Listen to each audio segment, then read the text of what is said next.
problema nga marami pa rin nakakalusog yan dahil hindi naman lahat ng driver ginukuha na ng vaccine card. At mga kapanalig, kinunan ko din ng pahayag ang mga naka-standby dito sa isang terminal at na bumibiyahe naman ng Kabiasnan, Sukat, Paranaque, South Luzon na Expressway. Mababawasan ang data ng mga driver. Kabilang jeepney driver, paano nyo ma-check kung bakunado yung inyong pasahero o hindi, samantalang wala kayong konduktor? Pwede naman nung bago sumampa, tatanungin namin kung may vaccine card ba kayo. Kung wala kami magagawa kundi sumunod sa health protocol. Salamat po mga. Kayo po tayo, ano po ang gusto nyo sabihin? Ano nga po ang pangalan nyo?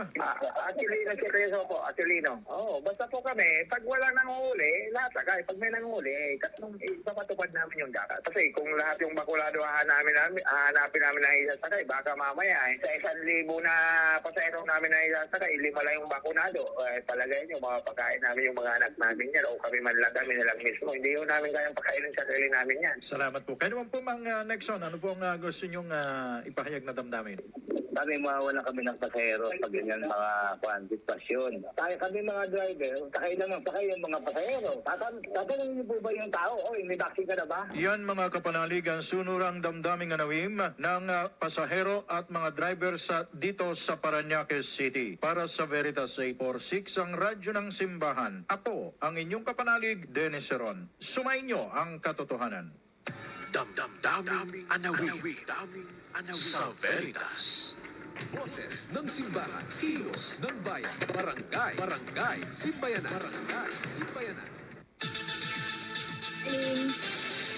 Okay, salamat sa ating pong kay Katone. At ngayon din po may IMNC Rodrigo Corpus, mga biyaheng sa 41 King Bus at biyaheng Baclaran, hindi naman hinahanapan daw ng vaccine card at may dagdag na IMNC Katone. Sa Las Piñas at Paranaque City, mas dumaki pa ngayon ang gumagamit ng bisikleta at motorsiklo bilang alternatibong sasakyan sa pagpasok sa trabaho at paghahanap buhay. Okay? So, Father, ngayon, kapiling na po natin mga kapanalig ang ating pong panauhin. Okay?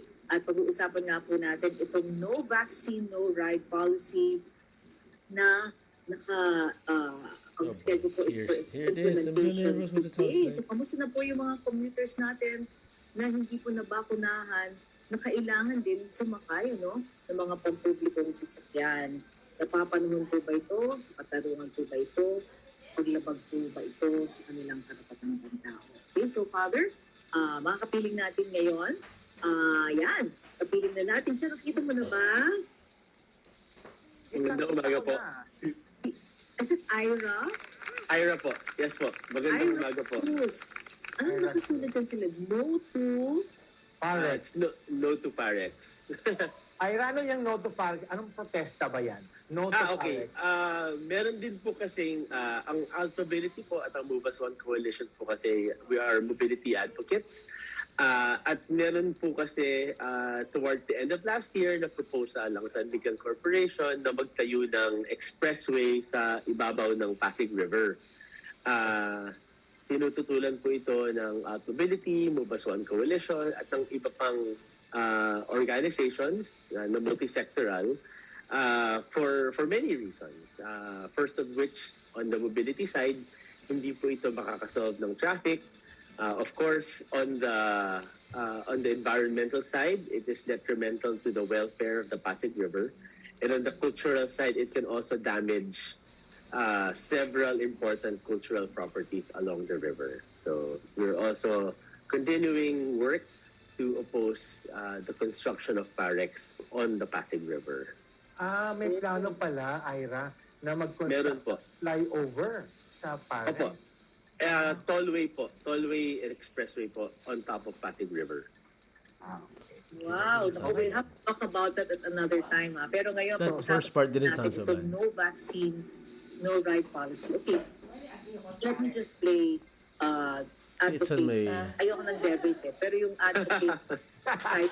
For the sake of argument. Sige. I keep it kasi there in the sabihin background mo, again, sabihin as a- ng mga as a vaccinated standing na campaign. pumila, nagtupad sa araw, kasi gusto din nila ng maproteksyonan ng sarili nila from serious illnesses kasi yung serious effect ng COVID, nakikita naman sa mga datos yan sa ospital, na ang laman ng ospital Meron din nagkabakuna, pero ang talagang mga mas malala, 75 to 80% of those are the non-vaccinated. Okay, pwedeng sabihin ng mga vaccinated na ginagawa ko yung share ko, no? Na maproteksyonan ako, pamilya ko, ang komunidad at ang lipunan. Bakit hindi pwedeng gawin yung iba yun? No? Kasi kung rights ng non-vaccinated, sinasabi niya may right ako hindi mapabakunahan, o hindi magpabakuna, sasabihin naman ng vaccinated, may right din ako na maproteksyonan ko ang sarili ko. I don't want to be surrounded by people who are not doing the same thing. So, ano ang argument mo dyan? I think, first of all po, we just want to make it very clear that as an organization, we support calls of the government for people to be vaccinated. Mahalaga po yun, and it's also very important to follow safety protocols. However, mobility in cities is a very important aspect in the life of a city. This ensures yung access ng mga tao sa basic goods and services, access nila to livelihood. And that is why we don't think that's why we feel that it's something that you cannot just impose on people. The right to mobility, the standard of our public transportation in the country has long been below standard. And this effort of the government to restrict movement of people who are not vaccinated not only affects those that are not vaccinated, but it also affects those that are vaccinated. I think it's very important kasi for the government to start, ever since the pandemic started, a lot of the efforts of the government have been in terms of force or police, applying police powers or restrictions, rather than coming up with more humane policies on it. For instance, in this case, kesa intindihin natin kung ano ba yung reasons bakit hindi nababakunahan yung mga tao, so that we can come up with more humane policies or more humane interventions to find out and to have them vaccinated. We continue to hear of difficulties in vaccination sites where people spend an entire day waiting in line to get vaccinated. It's very easy for us to say, I guess madaling sabihin for a lot of us na, pumila na lang kayo for an entire day just to get vaccinated. But you see, iba yung impact po kasi nito sa mga tao na daily wage earners. What are they forgoing on that day? Mobility, yung mobility po, yun yung parang nerve, yung parang ugat sa syudad. Napaka-importante for people to access basic rights and services, basic goods and services, and their livelihood.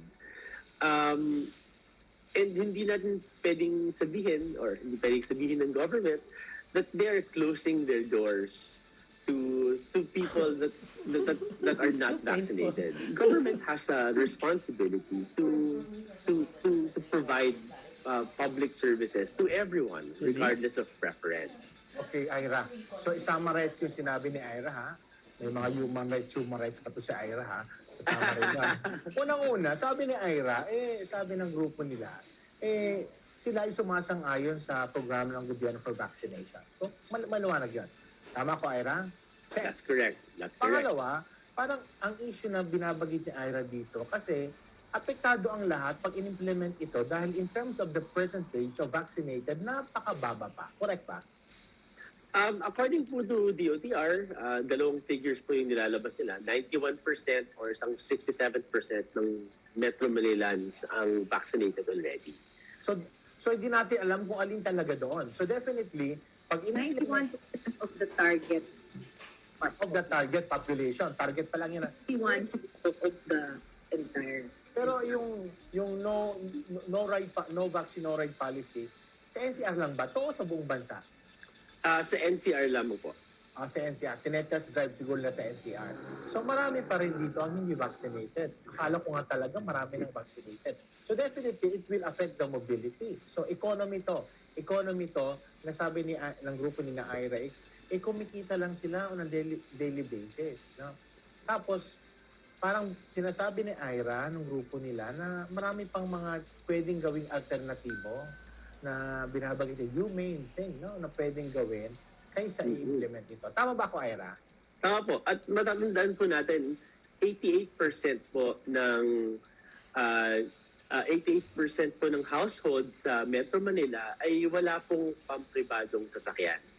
Ito po yung mga taong umaasa lahat. Ito po yung mga taong umaasa lamang sa public transportation. I think nabanggit ko kanina, numibisikleta, papuntang trabaho. At ito yung mga maaapektuhan ng policy na ito. And normally, ito rin yung mga tao po na walang privilege magkaroon ng sariling kotse at wala rin privilege mag-work from home. Yung policy din po kasi ng no vax, no ride, hindi rin po namin siya nakikita kung paano siya magaganap or mai-implement on the ground. Matatandaan po natin in the statement po of ASEC Quason ng DOTR, madali daw nilang mai-implement po sa rail. Ngunit nakita naman po natin kung gaano kahaba ang pila sa MRT ngayon pa lang. Actually, even before the pandemic po, nakikita natin kung gaano kahaba yung pila. May tinatawag po silang contact tracing kung saan po magsusulat ka by pen and paper sa logbook kung paano po yung inyong mga personal details. Paano po ito magro-roll out on the ground? Rail pa lang po yan. Pag sinabi po natin jeepneys and buses, magro-random check daw po sila at magkakaroon ng penalties ang mga jeepney drivers or bus drivers or operators. Pinapasa naman po nila ngayon ang responsibilidad sa transport sector. Matatandaan po natin, ever since po the pandemic, naka-shutdown po ang public transportation for a good part of 2020. Yung industry po na hindi nag-operate, limited pa ang masasakay at limited ang kita, ay ngayon papasahan pa natin ang responsibility to conduct a responsibility that is squarely the government's. And this also becomes another issue po kasi as it is po, even before the pandemic, kulang na ang supply ng pampublikong transportasyon. Kung makikita po natin, iobserbahan po natin ang mga buses ngayon po, kapag tinanggalan niyo po sila ng mask, wala pong pinagkaibahan ng picture na yon. Kung anong itsura ng public transportation ng 2019. At lalo niyo pang lilitan ng supply ngayon. So yung mobility issue, dahil sa kakulangan ng pampublikong transportasyon, ay nagiging health issue na nga po kasi. Instead, ang pinapanawagan po namin, sana po magkaroon ng better standards in public transportation. Better quality, better supply, at sana naman po makapag-enforce ang DOTR ng policies na mas realistic, mas humane sa ating mga mamamayan, lalo na sa mga ordinaryong commuters. Okay, Ira ha, pagpapatuloy natin to ha. We just take a break at sa ating pagbabalik, alamin natin, ano ba yung mga humane recommendations, di ba? Maganda marito. At gusto kong tanongin, party list ba kayo, Ira? Hindi po. Okay, we'll be back dito po sa Barangay Simbayanan! Boses ng simbahan, kilos ng bayan, barangay, Simbayanan, barangay, Simbayanan. Iba't ibang lasa, may beginning was so salabat, turmeric, at Is it super ang bad? Yeah. palayahan. Idaan sa I guess it was like Idalay herbal tea na yan. it didn't have structure just like that's where it coming from. I was repeating what I was saying. But for for the Mahalagang masses, paalala, I suppose. ang Renalin ay hindi It's gamot at hindi complicated dapat for the gamiting masses, panggamot sa it's anumang really uri ng sakit. simplified enough. JR, bilisan mo. Manguhuli tayo ng mga For the ibon. masses. Ayun no, Mas dalawang able to ibon sa taas simplify. ng tore. Tiradurin mo na. Saglit, akit lang ako sa tore para mas matamaan ko sila. Hep, hep! Bawal yung gagawin nyo. Maaari kayong makuryente sa taas ng voltahe na dumadaloy sa mga tore na yan. Bawal ding tiradurin ng tore at Oh my linya God, dahil you know, these maaaring commercials are so masira at distracting. magdulot You're there ng trying to malawakang brownout. compose your thoughts. So ganun you're ba? saying, anong bra? Hindi Ano pa ako ba? nakakaakyat. Kapag nakakita ng ganitong gawain, i-report agad sa 0917-847-6427 o 0918-847-6427. Isang paalala mula sa NGCP. Boses ng simbahan, kilos ng bayan, barangay Simbayanan, barangay Simbayanan.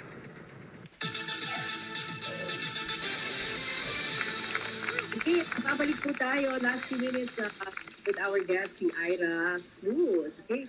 At again, ano nga ba yung mga suggestions niyo na mas humane na paraan para ma-address nga natin ito? Because this is really is a health concern, na siguro, ayun, sige, kayo na. First of all po, I think it's very important na maintindihan po muna or kung alam na po ng gobyerno, baka pwede nilang ihayag. Ano nga ba yung mga rason kung bakit meron pa ring mga tao na hindi nababakunahan hanggang ngayon?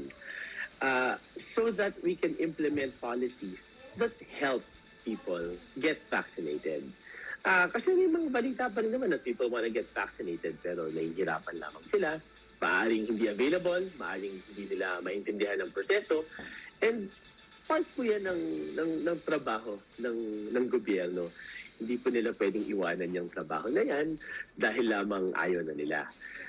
Number two, kung for the meantime, napakamahalaga din na kung gusto nilang magkaroon ng public safety na tinatawag, pwede naman po tayong mag-designate ng buses muna in the meantime that are for those that are vaccinated and for those that are not vaccinated. Because we cannot restrict or we cannot tell people that they cannot travel because they have the right to basic goods and services and right to livelihood. Tandaan natin, hindi lang ito para sa kanila because these are also people that provide services for everybody that contributes to the economy. Pangatlo, yung consistent and improved supply, yung consistent improvement of standards at yung supply ng public transportation ay isa sa mga napakahalagang responsibilidad ng DOTR. Huwag din po tayong mag-implement sana ng mga polisiya na discriminatory. Ako po, ang main mode of transportation ko po around the city ay by bike. Wala po akong sasakyan. At Yun. Ano po? Feeling ko yun na nga yung mode of transportation. by bike po talaga. At noon lamang pong isang linggo na napadaan ako sa checkpoint at ang hinaharang lamang po nila to inspect for vaccination cards and IDs ay yung mga nakamotor at yung mga nakabike. Yung mga kotse po pinapadaan lamang po nila. So napaka-importante that we implement policies also that are not discriminatory. In the long run, kailangan po natin yung mga pamisikleta at paglalakad in order to improve mobility in the city. So para mabawasan yung tinatawag natin traffic. But when you enforce discriminatory policies like this, napipilitan yung mga tao magkotse. Kasi if you understand, you remember, if the goal is to make sure that people get vaccinated, bakit po yung mga nakakotse ay hindi ini-inspect for vaccination cards?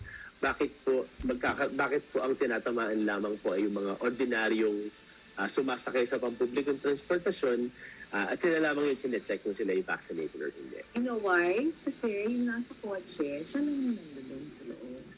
Diba? Pero may destination po sila. Ibig sabihin po, pag nagpunta po sila sa restaurant or sa public establishments, lumalabas pa din po sila. Ngunit may mga LGUs na po na nagsasabi na pag ikaw ay not vaccinated, bawal kang lumabas ng iyong bahay. And in this case, mahuhuli ka lamang or mati-check ka lang kung sumasakay ka ng public transportation. So the application of the policy is not even across the population. And I think that's very important.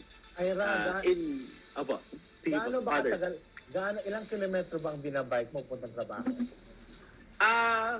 yung daily commute ko po, maiksi lang po, mga 2 kilometers. Pero nakakarating po ako as far as 10 kilometers around the city po. Oh, kasi nakakatakot mag-bike eh. Yung bike lane lang, kahit may ginawang mga bike lane, parang suicide naman doon. Nakakatakot. I would never attempt, no? So magbabike ka sa EDSA. Although may ginawa sila mga gilid, may mga nakaharang na konti. Yung hinaharangan nila, pinapasok pa rin ng mga sasakyan. Nakakatakot. Tama po.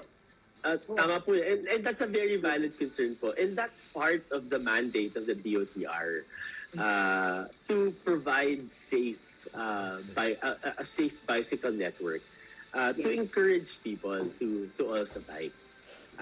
And that's for another topic, I'm sure. Yes, another time. So, for now, thank you so much, Ira, for being part of our program and for sharing your thoughts, at ang efforts po ninyo. At sana nga, mas marami pang humane or positive ways to convince people, to get themselves protected from this virus. Gusto ko yun eh. May bus for vaccinated, may bus for unvaccinated. Maganda yun. Sige. So, bye-bye for now, Ira. Thank you very much. Bye-bye. Good morning. Ayan, God bless. And nalig ang ating pagpanoorin na si Ira Cruz, representing different advocacies, pero all for, mobility for all. Again? Yeah, I know. Tinamad magbasa. At tayo po yung magpo-pause para makinig sa mabuting balita at sa reflection naman ni Father Nolan King. Ating pakinggan ang mabuting balita para sa araw na ito. Hatid ng Daughters of St. Paul, Paulines Radio at Veritas 846, ang radyo ng simbahan.